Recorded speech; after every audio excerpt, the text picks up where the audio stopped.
Next up, we have Foggy City featuring, I can't read that, Studio from the Rolling Sky soundtrack.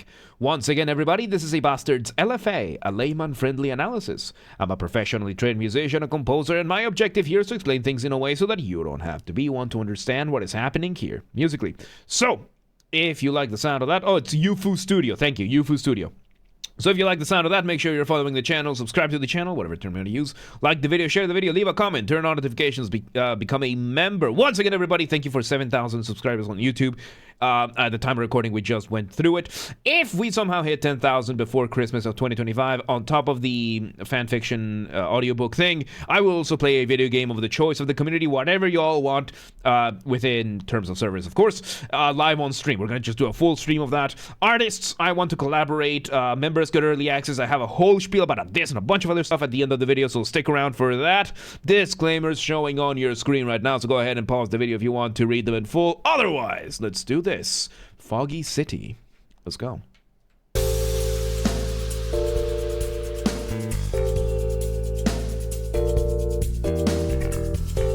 Okay, so we start with three main elements. We have our synth giving us some very nice chords, which could be our initial motif, could be our initial riff. I'm gonna say it's our riff. Then we have the drums and the bass being very, very nice. Riff, of course, is when you take a motif, which is your smallest version of your musical idea, the essence from which everything else comes from. You put it through an ostinato, which means you repeat the whole thing over and over again, and then you play it on a guitar or a bass, or in this case, a keyboard. It's usually used in contemporary bands. Contemporary means nowadays, right? By the way, quick pet peeve. Modern does not mean nowadays. Modern is like mid 20th century. That's the modern era between World War I and the 70s, more or less. Like right now, we're living in a postmodern, digital era, something like that. If you want to say nowadays, it's contemporary. That's technically the right term. Contemporary, con with tempo, time. So contemporary with today, with the time. This is the right term for nowadays, or you can just say nowadays. Yes, pet peeve over. So we're having this going on right now, and of course we're having a very, very lovely thing going on right now. Each instrument is doing something different, achieving what is called a groove. Groove is primarily something that was mainly brought on in funk. Is primarily a funk thing, which, to bring a relatively more contemporary term for it, a groove or groove just means vibe. A good groove is just something that vibes. And in this case, everything is doing something completely different, but the sum of all parts is so nice that it just clicks together really, really well. Again, this is something that usually is observed in funk, but right now we are having something like that going on. Let's see where it goes. Oh yeah, and we have black background paint now. I finally figured out.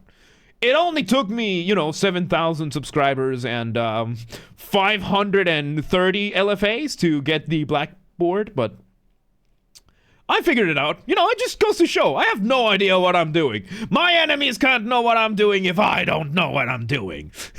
Let's see where this goes. So you can hear the bass doing pretty much whatever it wants right now.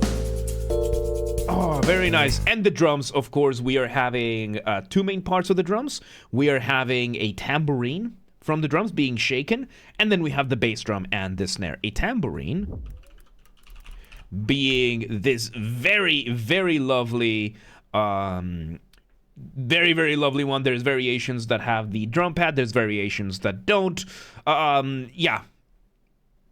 It's just nice. It's just a nice one. And chances are right now the drummer is just shaking the tambourine, usually like sideways, or there's many different ways. Shaking it on one hand while playing the rest of the drums in the other one. Playing drums can be a very difficult thing. because you need to have independent rhythms going in each limb, on each limb. It can be very, very difficult. But yeah, we're having that. Let's see where it goes. And of course, the bass is just doing its thing.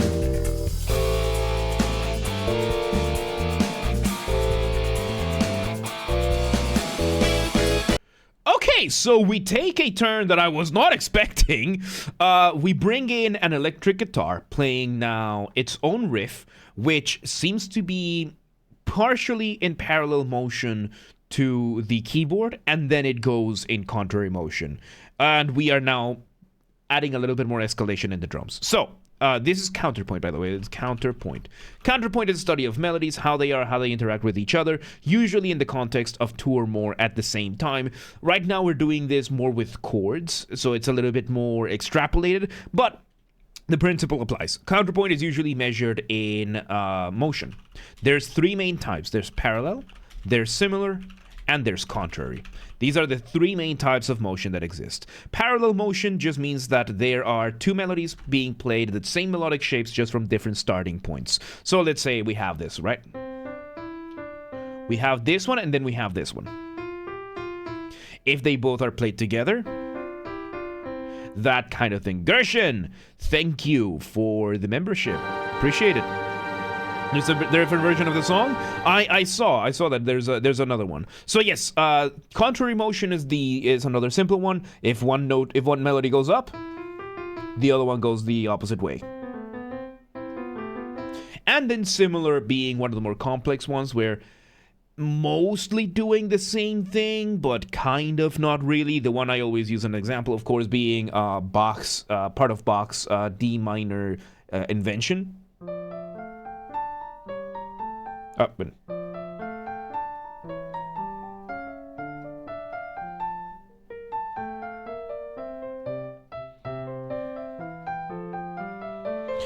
So these are mostly doing the same thing, mostly going the same direction, but it's completely like they're not doing this one-to-one. And right now we are having little moments of parallel motion. It starts with parallel motion, so the guitar is playing the same melodic shape as the other chords being played by the synth, and then it's going the other way.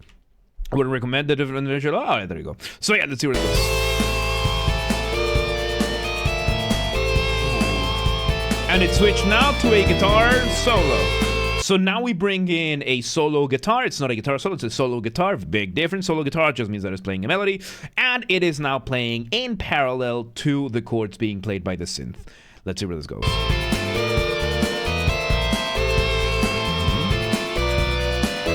And now we add a second guitar doing a harmonized guitar, which is just parallel motion.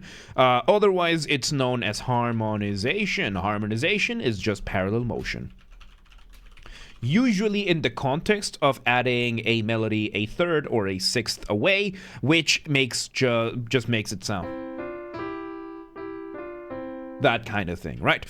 So we're having that with the guitar. Also in guitars, it is also colloquially known as twin guitars. It can be known as that. Usually in metal, but here it seems like it's happening. Let's see where it goes. Oh, we do a little break over here. The guitar and the bass and the drums are doing a complete break over here.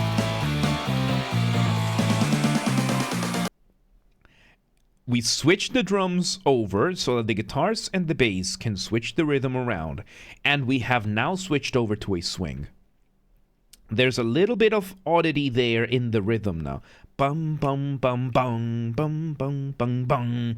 We're now going from that very straightforward, somewhat straightforward rhythm that we had to this now slightly more rushed rhythm, which is a swing. It's partially a swing where it has that little bit of extra syncopation that rushes a little bit more. Syncopation being when you play offbeat. Offbeat meaning that you're playing against the drums or against the metronome. So if I were to have the metronome here, right? 1, 2, 3, 4. Pa, pa, pa, pa, pa, pa. That second one that I'm doing that is not on the click, that is syncopated. The other one is on beat. So we're doing this. Let's see where this goes, because now we're having this like swing. Let's see.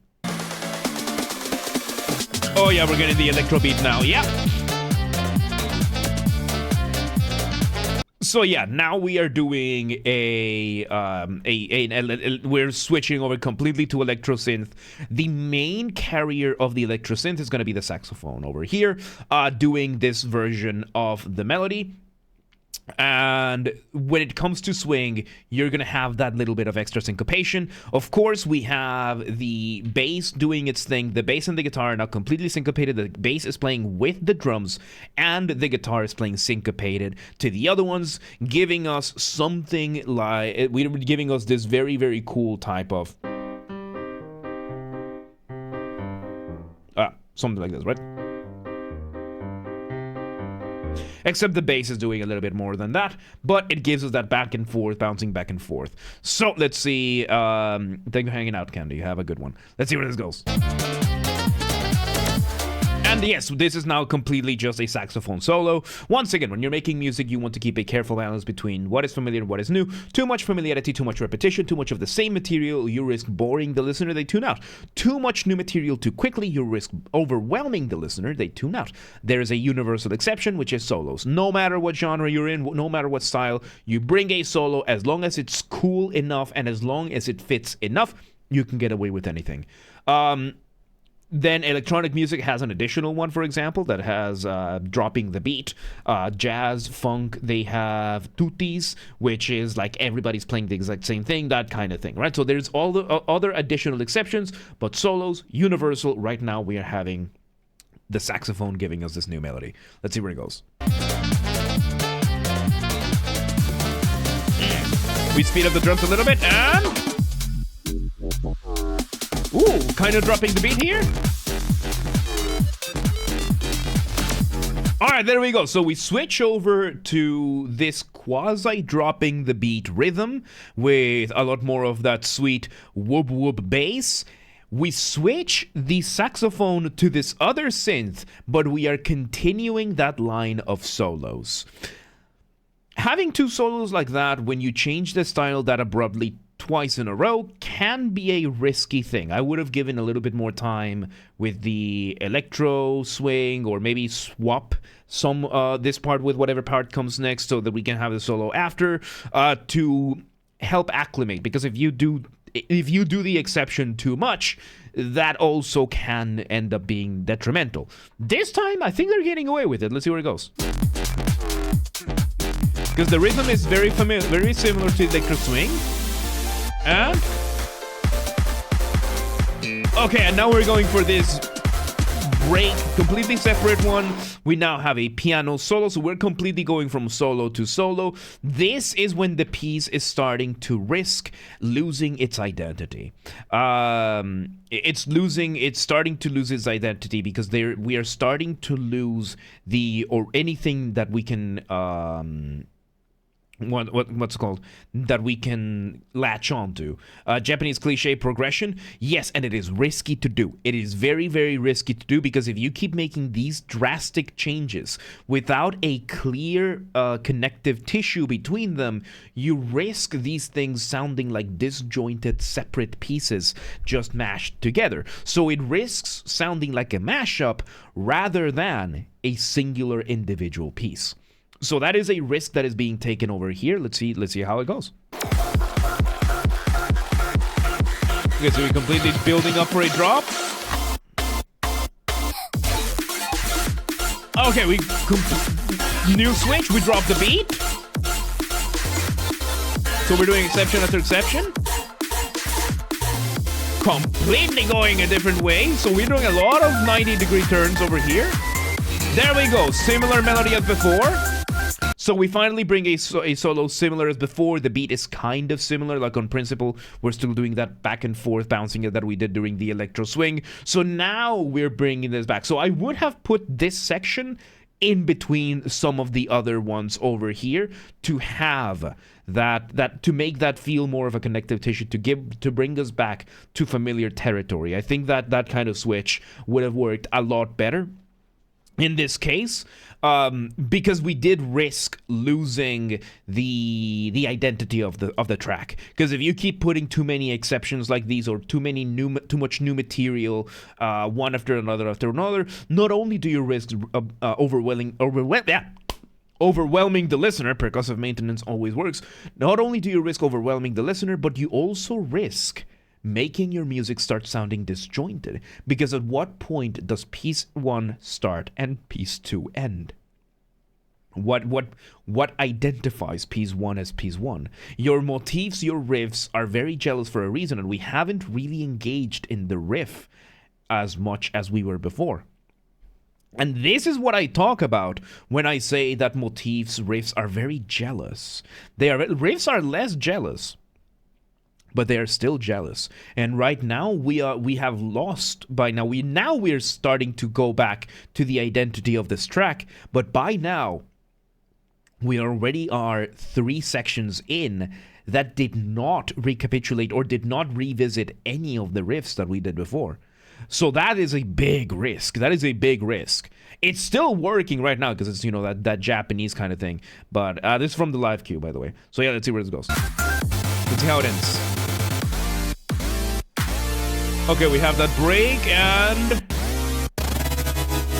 it breaks down, and there you go. A couple more progressions really quickly, and it ends. We do those first chords that we did before, so we still keep a semblance of that last riff. It was just that 30 seconds or so that I probably would have swapped some of these sections around, and it would have worked out a lot better. Overall, it was still good. So there you go. But here is where the warnings come in, right? Don't put sections A, B, C, D just in that condition. You want repetition to an extent. You want some sort of revisiting. And in music, it is perfectly possible to do the same but different.